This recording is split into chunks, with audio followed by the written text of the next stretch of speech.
Hello everyone, welcome back to this channel. In today's video, I'll show you how to change the background color in PhotoRoom in just a few quick steps. So let's get started.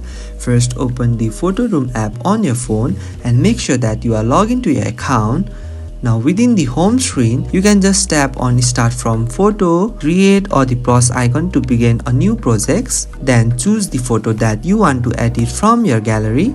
The PhotoRoom will automatically remove the background as soon as the photo is selected. Next, tap on the any photo within the classic section. Here, it will redirect you to the editor page. Within it, click on backgrounds button as it will show three options: colors, image and erase. Tap on colors.